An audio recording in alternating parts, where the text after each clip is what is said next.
kawaida. Kama kawa. Snakeball Junior. Shughuli ilikuwa nzito. Unadhani mpinzani wako alikuwa bora kwenye eneo gani? Mpinzani nahisi alikuwa bora sana. Ila kwa mechi na kilichotia woga zaidi kwamba toka kwenye weight alizidi weight karibu kilo 3 au kilo 4 na nusu. Kwa hiyo nilicheza kwa tahadhari na nilikuwa najua nacheza ubingwa. Kwa hiyo ndio kufanya mashambulizi ya kuposti katika nafasi nikadondoka ya kwanza. Niliingia nafasi nikabe. Kwa hiyo nikaanza tahadhari kama amenizidi yeye amenizidi kutuambia kile jamii. Kwa hiyo mtu akiwa na kukali unaona hata kuna mtu alikuwa naye akinifunga habari unaona sababu alikuwa anafaa zaidi kushinda mimi. Kwa hiyo mimi na kitu alichoniiri ila kupiga ngumi nimepiga na nilikuwa zaidi ya kwanza bana. Mpinzani wako alikuwa mgumu, kuna wakati ilikuwa inaonekana kama KO inawezekana hivi lakini ilikuwa inakataa. Ni nini ulichokuwa unakiona kwa kweli? Kwangu kitu cha kwanza umakini, kwa sababu unapomwendea mtu kumpiga knockout ukishampiga ngumi kali maana yake uoga unamuingia. Akishaingia na uoga, ukienda wewe kwa pupa unaweza kukutana na wewe na punch akarusha kote kwa kukutana nalo kakaa wewe. Unaona hata fight iliyopita Said Mkola na Said Hakim. Said Hakim hata Said Mkola alikuwa na force. Baada ya force ilikuwa open. Unaona? Baada ya kuwa open akapiga punch yake akakaa. So nilikuwa na tahadhari na hicho, ndio maana nilikuwa napiga ngumi kwa mahesabu. Kwamba nisije nikapiga ngumi nikamaliza afu akarusha kote nikanikuta nikakaa chini. Na ngumi moja inabadilisha mchezo mzima. Kwa hiyo ni ndio kilichonifanya zaidi niweze labda naweza kusema knockout inakuja. Yaani kuna ngumu ukimpiga mpinzani unaona kabisa hapa yeye hawezi kuendelea. Kwa hiyo unaenda ukaongeza punch akakaa.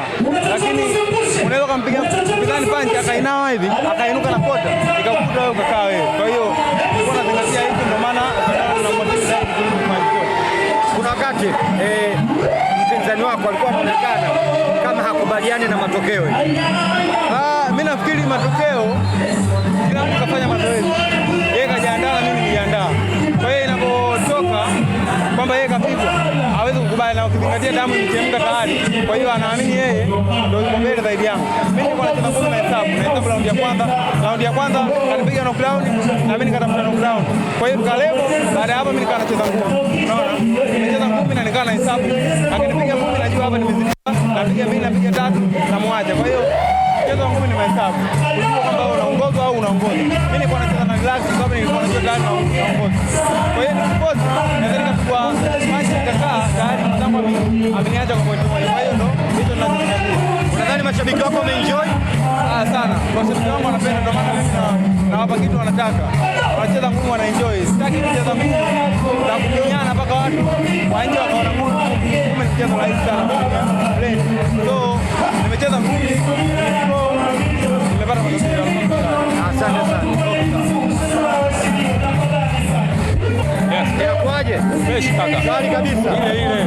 Bana, siku mbaya kazini. Amiri Matumla amemaliza shughuli pale, ametembea na mkanda. Kwa kusema kweli ni mazingira ya mchezo, kwa sababu majaji ndio wamesomea ngumi. Sijajua wameona wapi mimi nilipopoteza na sijaiona sababu, lakini kama watohitaji ni mechi ndio tayari, kwa sababu sijaelewa bado.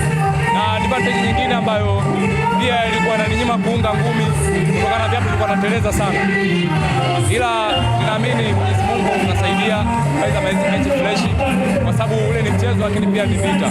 Ila kwa kusema nimepigwa, mimi sijapigwa wala sijapoteza mechi, kwamba haukubaliani na kilichoamuliwa. Yaani wanaoangalia au walioona hii mechi wameona kitu gani kiko kinafanyika pale.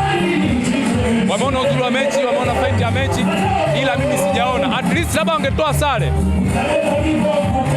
kidogo, tukisema bana tuna rewind mechi, lakini pia watengeneze revenge, tulime tena, kwa sababu nilikuwa natamani basi hata wangeongeza singepata raundi 12. Umekuwa na utamaduni wa mabondia wengi kutokukubali matokeo. Wewe mapungufu ambayo uliyaona kwa mpinzani wako ni yapi?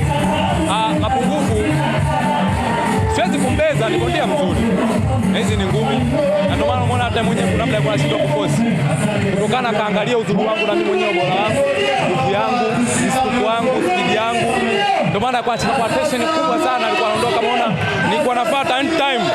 Kila round nilikuwa nafuata mimi mwenyewe, mashabiki mmeona ambao kanaangalia ngumi, lakini kwa sababu marefari ndio wametolea ngumi. Siwezi kuwapinga. Wameona hapa pungufu yangu ndipo wametoa pointi kwake yeye kwamba nipiga, lakini sijaelewa eti nimepigwa na majaji wote watatu. Ni jambo la kustaajabisha, sijaelewa hapo. Nimepigwa kwa majaji watatu. Nini kinafuata sasa baada ya kujua nini kinafuata? Kinachofuata mimi naambia washabiki wangu kwamba wazidi kujisogeza kwa wingi. Pia nashukuru support yangu ya Mbande, Chamazi Complex kwa ujumla, Mbagala imeniwakilisha vyema, bila kumsahau kocha wangu Baziti akiungana na kocha Mtombo. Tunawakilisha Azam, tunawakilisha Azam Complex, ndipo jimu yangu ilipo. Mimi nashukuru sana kwa fight hii, namshukuru Zayumba kwa kunipa nafasi. Shukrani sana.